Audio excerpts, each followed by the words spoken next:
Hey everybody, it's Charlie from Daily Motor, and it's a sad day here in 2025 because this is the last model year that you are going to see of Volvo's largest wagon, the V90 Cross Country. It is officially dead after the 2026 model year for both the United States and Europe, which is surprising to me because I'm fully aware that American shoppers lack taste and class and therefore have been shunning wagons for the last few decades. However, I thought Europe would keep this vehicle going. The Volvo station wagon, that's such a staple of the automotive industry, and now it's going away. As a quick tangent, I was just talking with my brother Nathan earlier today, looking over a Car and Driver's article of cars that are dead after the 2026 model year, or maybe it was for 2026 model year. Either way, a lot of staples like the A4, the S60, the 718 Boxster, the Kia Soul. Such a strange time we're living in here in the new car market. But I say it's a shame that this is going away because it's almost a running joke and a trope that auto enthusiasts yearn for brown diesel station wagons. And this is just barely brown, and it is a station wagon, but it isn't diesel. Either way, it's because this car makes more sense for driving enthusiasts than pretty much any SUV or crossover, and just about any other sedan as well, because it makes life so much better with the extra space. So I'm going to go through my pros and cons with you after spending a week with the car. I know this video isn't necessarily going to garner a ton of attention, especially since Volvo is only selling 1,000 of these for 2026. So by all means, go out and get yourself one if you have the means. But it's a bit of a swan song to me, and it's a car I wanted to cover because it's one of my favorites, and it's one I know that I'm really not going to get the chance to drive ever again. If you do want to see more on the V90, check the link below. We've got two dedicated videos on the excellent Bowers & Wilkins sound system that this vehicle is equipped with. We also have a highway fuel economy test as well. Getting into my cons first, however, the first one is the optioning for the V90 Cross Country here in 2026. And I get it. I mean, if they're only building 1,000, they're not going to have a ton of different configurations. But you could almost argue that part of the reason that the V90 didn't do super well, and the V60 as well, it's a smaller station wagon sibling, is because you could only get them in this sort of just about full luxury configuration. So this one comes with the B6 hybrid powertrain, the 2-liter turbo, 48-volt mild hybrid, and then all-wheel drive, and in the ultra trim, which means you're getting heated and ventilated seats, heated steering wheel, a lot of luxury sort of features. But the one you're looking at, getting a price tag of $75,000. And I would argue, because the wagon is such a practical, pragmatic sort of vehicle, it would have sold better if Volvo also had more basic utilitarian options. I mean, the Volvo station wagon didn't used to be a luxury item. It's something you could go out and get for a reasonable price, and then you could take yourself and some people and some things with a little bit more fuel efficiency and a little bit more driving verve. But now it's essentially just an old money luxury item, and I get that. That's primarily who buys wagons, but it might be a little bit of a chicken or the egg. Okay, are you only getting sort of more affluent buyers because only more affluent buyers could justify paying $75,000 for the car? Tough to say. Would it sell better if you could pick one up for $45,000? Also tough to say. But either way, it's a shame that you do have to spend so much money just to get into the station wagon package. And on top of that, the normal non-cross country V90 has been dead for a number of years now, so you have to get it with this extra ride height and plastic cladding. You can't get the beautiful styling of the normal non-cross country V90 any longer. For the next con, we got to come inside and take a look at the beautiful interior of the V90. And this isn't as major as we see in some other vehicles, but the piano black plastic. Now, I don't have a problem with piano black plastic up here where you're not going to touch it, where it's going to stay nice looking, scratch-free, free of dust and contaminants. But look at this car that only has, what, about 800 miles on it, I think? You've already got little bits of dust and scratches starting to form. And again, at least there's not piano black here or down in here, and it's not like this is a family vehicle where you're going to have necessarily a lot of drinks and gunk and keys and items scratching it up. But I would prefer to see something like all aluminum right here, even aluminum looking plastic that wouldn't age as poorly, or maybe give us wood all the way through here. It would help the interior age that much more gracefully. Next con infotainment bugginess. I have a tough time criticizing this infotainment system because in general, Android automotive-based infotainments are some of my favorite. They allow you to install a lot of different applications. This one provides Apple CarPlay and Android Auto. However, you have to be wired in for both of those, so that's another con in with the infotainment, is no wireless phone projection.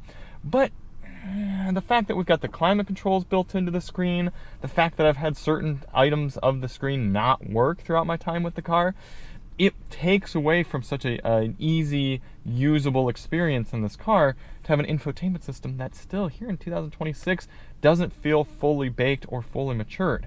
Not only that, but the resolution is not fantastic. This doesn't look nearly as crisp and satisfying as a lot of the other systems that we're seeing in cars, luxury vehicles, or mainstream models here in 2026. At least it's in nice reach. It's fairly easy to use, but it's the bugginess and a little bit of the lack of functionality that has irked me. Next con out here on the road, this powertrain. And it hurts me because Volvo has made the switch over to 2-liter turbos so long ago, but yet they can't get the refinement down. This is still a relatively speaking coarse powertrain, and a relatively speaking coarse transmission too. I've had rough shifts in this car. There's no getting around it. There's been times where I'm just kind of cruising around and then I get on the accelerator to pass somebody or to get back up to speed, and you feel and hear the shifts in a way that's not acceptable for a vehicle that's competing with other luxury brands. And it's a shame because, again, Volvo has committed themselves to these engines for such a long time, and it's only an 8-speed automatic, so that should be kind of the perfect ticket. A 2-liter turbo and an 8-speed automatic, some of our smoothest powertrains that we've driven. Something like the BMW B48 powertrain. That's exactly what they're working with, and it's butter smooth all the time. Volvos used to have charismatic powertrains, inline 6, inline 5. If this car had an inline 6, even if it were naturally aspirated, it would be so refined and smooth, and it would continue and fit the ethos of the car, of this classy, longer, sort of refined experience. Something like Mazda is doing. If Mazda can put an inline 6 in their CX-90, then Volvo should be putting an inline 6 in their V90. But instead, Volvo has lost customers over the years because of their insistence to have these 2-liter turbos in cars that deserve more. The last con is this sort of two-pronged aspect where this is the last model year for the V90. So it's a downside in and of itself that it's going away. But what that means is that because this is such an uncommon vehicle to begin with, and then will be continually uncommon because it's not going to be made anymore, if you buy one of these and then you get in an accident or need some sort of work, there's going to be fewer and fewer parts available in order to repair this car. I mean, if they're only building 1,000 for this model year and you get into a fender bender, how many front bumpers in this color are going to be sitting around for a Volvo V90? You know, maybe there's some exchange with S90 or something, but what about the rear quarter panel? So that's going to make your insurance costs higher, your repair costs higher, take longer. It's an unfortunate reality of owning a less common vehicle. Coming back here static for my pros, and the first one is the styling.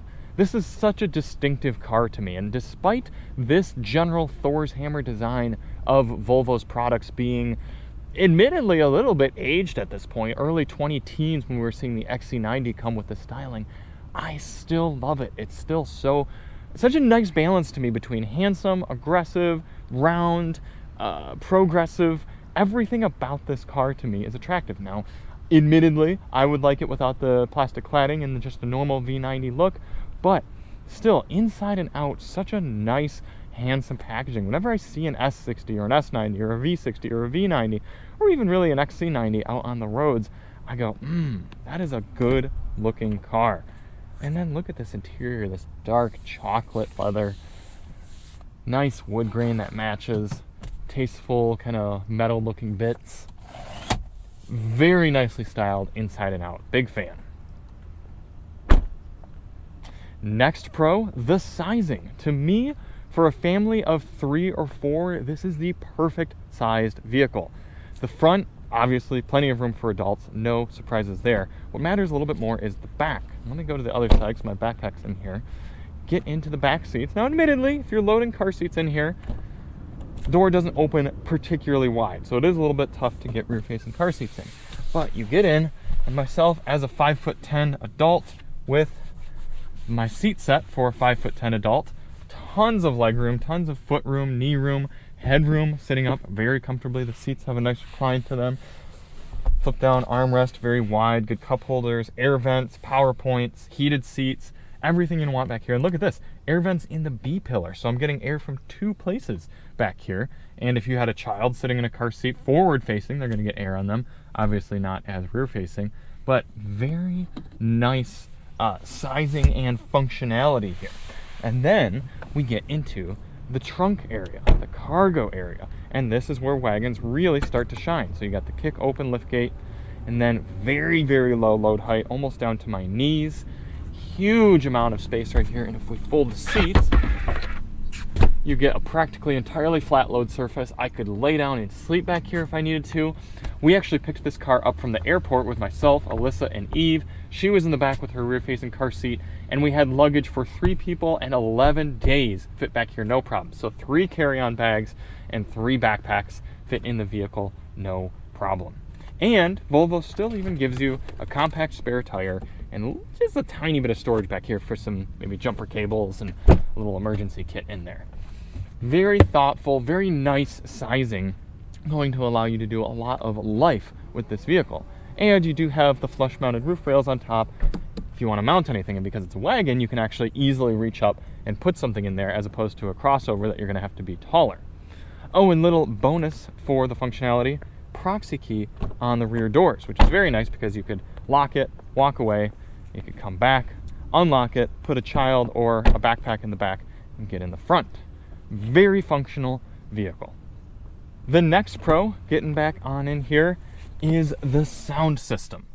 Now, this has the upgraded $3,200 Bowers & Wilkins audio system in it. 19 speakers, almost 1,500 watts, and for under $100,000, this is my favorite sound system, whether it's in the XC90, XC60, V90, V60, doesn't matter. In fact, the S90 would probably be the best. Sedans kind of lend themselves to a nice tight cabin. This one's a tiny bit more echoey because of the wagon format, but either way, it doesn't matter what sort of music you want to listen to, it sounds superb. And Bowers & Wilkins and Volvo have gone even further to provide demo tracks here that are super high fidelity and sound fantastic, and this little application that gives you information about your sound system really allows you to fully enjoy and experience all of the effort that's gone into this. Absolutely love it. I would consider buying one of these Volvos for the sound system alone. In fact, my colleague Chris over at Topher Drives likes to say, you're buying a $60,000 sound system with a vehicle attached. Next pro, I'm going to turn the car on right here and watch what happens.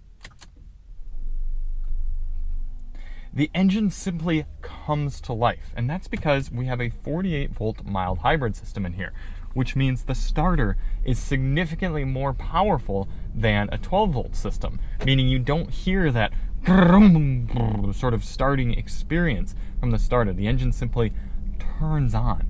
And aside from being an electric or a full-on strong hybrid system, this is the best and most refined way to drive a vehicle. And personally speaking, I would not purchase a luxury vehicle new here in 2025 that doesn't have a 48-volt mild hybrid system. It's a necessity to me. If it's not going to be electric, it's got to at least have that 48-volt mild hybrid, not necessarily for efficiency, but for smoothness and refinement. The next pro out here on the road is the ride quality. Between the suspension and the optional air suspension and the tires that actually have some sidewall on them, this is a nice riding vehicle. Couple that with the longer wheelbase and good suspension, it just, it's a car that rides well from both the primary and secondary aspects and feels like a luxury product. So whether you're taking rougher, potholy roads or more winding curves, it's a very well dialed in chassis and suspension experience. The last pro, sort of a contradiction to the final con, but you are buying a product that's rare. And on top of that, because Volvos are kind of this fly under the radar, luxury, refined sort of product outside of the powertrain. It's sort of an if you know experience. Like I said, when I see Volvo V or S90 products, newer ones out here on the road, I think to myself, oh, that person, they know what they bought. That was intentional. They have some class. Kudos to them. So if you are one of the few owners of a 2026 Volvo V90 cross country, you're in a special group. You're privileged to be experiencing this vehicle. And to some people, that really matters. I mean, they'd much rather be in something like that Lexus IS right there than something like that Toyota RAV4.